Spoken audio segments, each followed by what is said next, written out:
Yo, what is good, fellas? Hope you boys are all having a fantastic start to your NFL Sunday. We're back talking about the best free team builders to pick up and add to your team today. Now, yesterday I asked you guys what did you want to see, whether that be the best free 87 overall team builder or ranking all the 90 overall team builders. You guys let me know you want to see the best free 87s. Now, I get it, that might not be what everyone wants to see, so don't worry. We'll also give a shout out to each and every single 90 overall division champion team builder at the end of today's video. I will say though, I kind of prefer making this video because the 90 overalls, they're just not very good. Team Builder Part 3 in general is just not the greatest. Team Builder Part 1 and Part 2 were really good. I had really high expectations and well, this drop let me down. Now, the way you guys are going to come in here and claim your free 87 overall team builder player is by coming into the solo challenges, grinding through them, and getting to tier 15 or 125 stars. Now, you guys do the math. There are 60 challenges. Each set of challenges is 20. Each challenge gives you 3 stars. So you're going to have to play a decent amount of solo challenges. You guys can see right there, I've played about 9. So I got to lock in. I got to come in here and get these done. But I will, and later today, I'll have another free 87 overall team builder player for my squad. When making this list, I didn't rank the cards 1 through 10. All the 87s are pretty solid on today's list. Obviously, depending on what theme team you run should most likely be your #1 priority. For me personally, I run a Commanders theme team. Shout out Jaden Daniels, my absolute GOAT. And I'm not going to go out there and pick up the Commanders theme team builder for Part 3. It's Mike Sanders still. He's a 5'10" defensive back. I don't need that, but if the player from your specific theme team from the Team Builder Part 3 drop fits your theme team and you need the position, screw my list, go pick it up. But still watch this video because I'm just that guy. All right, so kicking us off on today's video, I got 2 separate wide receivers. Wide receiver is one of my favorite positions to take as B&D. Depth position, you need at least 4 wide receivers that will make a meaningful impact on your football field. First up, we got Tim Patrick. Now, Tim Patrick does not have game-breaking speed. 86 speed is kind of iffy nowadays, but he is 6'4", 212 pounds. This can be your go-up-and-get-it type of receiver, your red zone threat, 6'4" in the high ball meta. This is exactly what we are looking for. He also does have 84 jump, 88 catch, 85 catch in traffic, really decent all-around route running with 87 short, 86 medium, and 87 deep route running.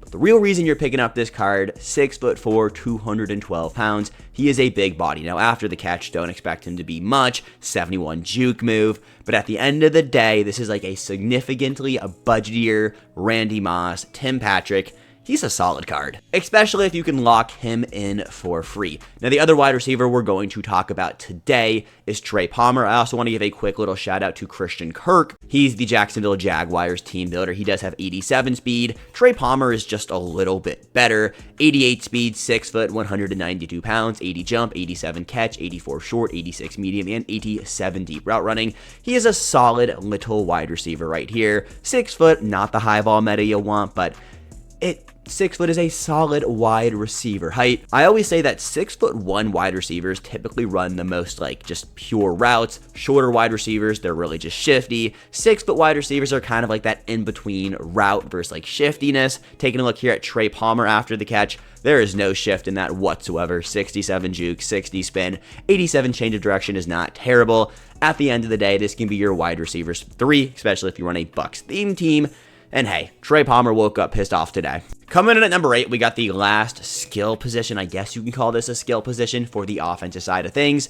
It's Carson Steele. Now, Carson Steele I thought was a running back, but they have him listed here as a fullback. This is honestly more of just a fun play right here. Carson Steele, he's got really cool hair. He's got 87 speed, 85 strength, 87 carry, 82 catch, 71 run blocking, 82 LBK. Like, he's not the greatest fullback in the game, but can honestly be a really solid running back for you. 6'1", 225 pounds. Now, this is really a scheme fit player. If you guys throw the ball to your fullback a lot, you run the ball with your fullback a lot, don't expect him to be much of a blocker, but like 6'1", 225 pounds, 82 catching, 87 speed. Also, Chiefs theme team is one of, if not the best theme teams in the game every single year. So locking in a B&D fullback, he can be your starting fullback on the Chiefs theme team till what? March? Carson Steele, not a great NFL player. He has a significant fumbling issue, but in Madden, as a fullback, apparently, he's a utility guy.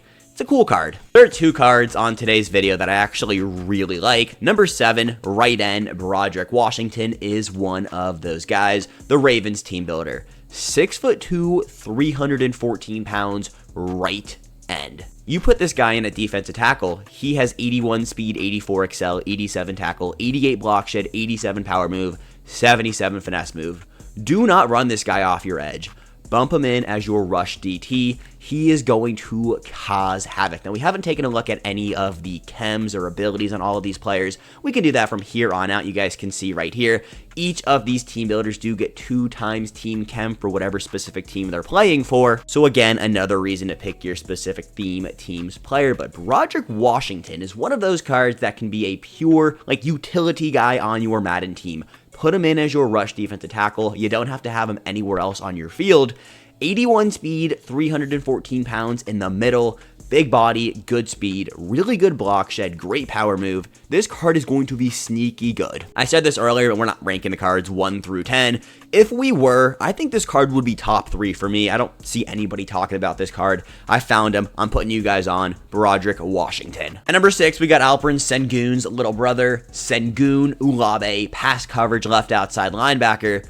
This card is actually a really good user. Now, I will say, 6 foot, 225 pounds. He doesn't have that 6'4 height, 6'3 height you're looking for a user, but everything else on this card as a pure budget value guy, he can get the job done. Also, depending on scheme, if you run a lot of 6'1", you do need outside linebackers, especially ones that can play pass coverage for you. Hey, Sengun's brother can get the job done. 88 speed, 88 excel. My favorite part about this card, the catching. 79 catching, usually outside linebackers, even if they're pass coverage archetypes, they have god-awful catching. But Sengun, he has catching. This is a big deal, I promise you guys. Taking a look here, change of direction, 87 change of direction. Now, the 6'4", 6'3 linebackers are typically super clunky, play a little bit like a cone. 6 foot, this guy's going to get out there and move a little bit, really good catching, 88 jumping. This guy's got some potential here. Definitely a top 10, 87 free team builder. We got 5 more players. Now, typically when we do these lists, I like to include a bunch of defensive backs. That's not the case today because a lot of the DBs we got, they're just not good. Like this guy right here, Levi Wallace, I believe he's 6 foot, but he's got 87 speed. We have a better defensive back we're going to talk about. Like I said, the Commanders, Mike Sanderstill, he is 5'10". You boys know me. Commander bias on this channel is real. I couldn't put this guy on the list. It's a high ball meta, but somebody we did have included, and I'm actually kind of excited about, it's Nate Hobbs. Now, Nate Hobbs always just gets these sneaky good budget cards since he's been in the league, and hey, I'm here for it. 6'1", 195 pounds, 88 speed, 85 excel, 84 man, 88 zone, and 87 press coverage. Also does have 85 excel. Did I mention he's 6'1"? He is the tallest of the team builder 87 overall defensive backs. He also does have the best stats, so that kind of does balance him out, making him the only one I would recommend you guys go out there and pick up. Does have 68 catching, but at the end of the day, it's whatever. Now, the Raiders theme team, historically in MUT, will always end up as one of, if not the best theme teams every single year. Now, it's not it's not good yet. We'll just leave it at that. It should get pretty good once we get more legend players dropping in the game, and get a head start if you want to build your legend or your Raiders theme team when we get those legend players. Nate Hobbs, he's good. When I was talking about Broderick Washington right over here, I said there was another player I really like out of this drop, and that's what we're going to next at number 4. You guys know I go to school down here in Knoxville, Tennessee, so I'm surrounded by Titan fans. Titan fans do not shut up about this guy, T'Vondre Sweat. Defensive tackle, run stopper. Now, I always say there's one thing I'm looking for in the DT position. Over 300 pounds, big body in the middle.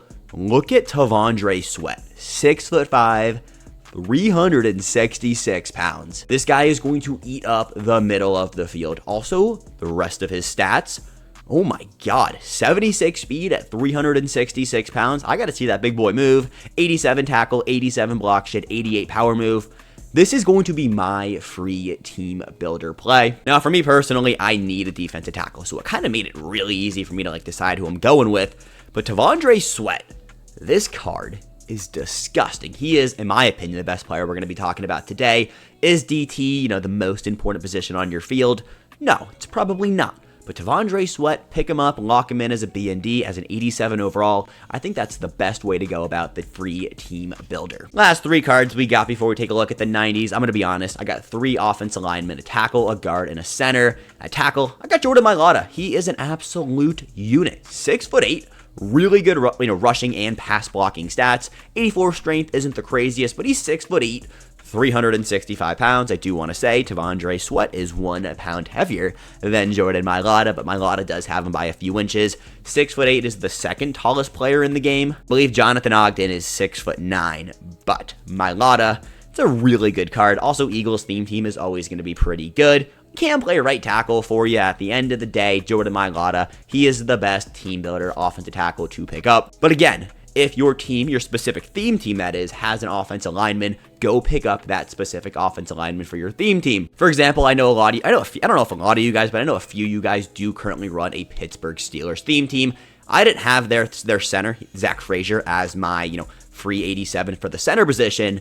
But if you run a Steelers theme team, go get Zach Frazier. The center I got, though, is Evan Brown.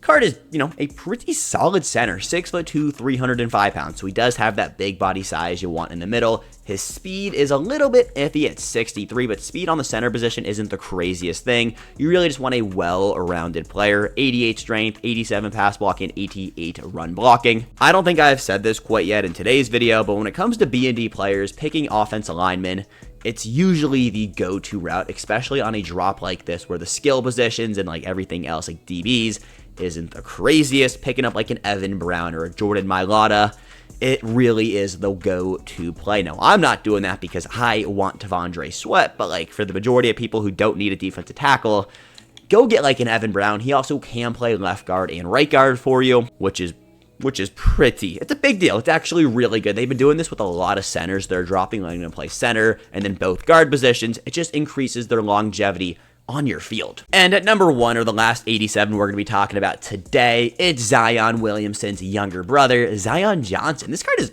sneaky good.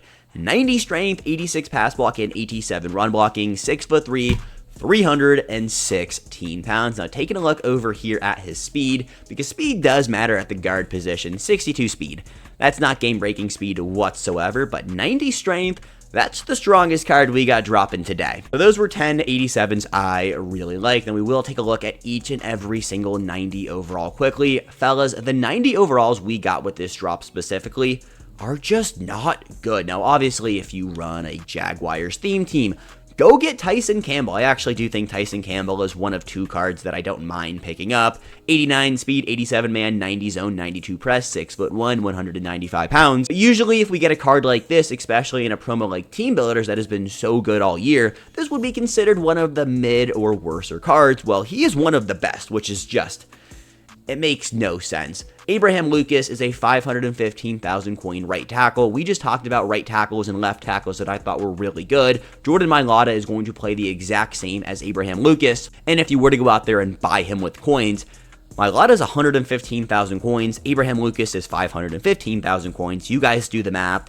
It just isn't smart coin management. Javonte Williams, that card is just not good. 89 speed on the running back position today with no other special boost to him. There's no reason to use this card unless you run a Broncos theme team. Mark Andrews is an interesting one because Mark Andrews usually gets really good cards in MUT. 6'5" and a high ball meta should be pretty good. We just have George Kittle. George Kittle is just significantly leaps and bounds better than any tight end we're going to see for months it feels like. This is a top 3, top 4 tight end in the game, but at the end of the day, Kittle is just that freaking guy. Jalen Hurts is one that I don't actually hate. Jalen Hurts, this is not a Jalen Hurts typical Madden card. Iffy speed, insane throwing stats. This is not something EA typically does with Jalen Hurts cards. Also, little tangent here. I'm a Commanders fan, Jaden Daniels guy. I hate the Eagles. I have a bunch of friends who are Eagles, and we go at it every single Sunday. Jalen Hurts is washed with so-and-so. I've said it all. Jalen Hurts is a very strong man. 66 strength. Have you watched the freaking tush push EA? Have you watched the tush push? Have you seen the power cleaning videos? This guy is a 1%er when it comes to the weight room. 66 strength from a Commanders fan, somebody who despises Jalen Hurts and all things Eagles, is just so disrespectful. Last few team builders, Tyrann Mathieu, I don't like. He is 5'12". No, he's 5'9". I don't even want to over exaggerate. He is small. 5'9", high ball meta. DJ Reader's the defensive tackle, and then Matt Milano, it's an outside linebacker. I'm not too excited about that. Then Kirby Joseph is a really good card, but it's Kirby Joseph. Don't go spend 2.1 million coins on him if you don't run a Lions theme team. Now, fellas, that is everything we got this morning. I appreciate you guys. Once again, sorry we didn't get 3 videos out yesterday, but don't worry, we're locking back in 3 videos every single day for the entire month of November. But until later today, peace, fellas. I love you guys.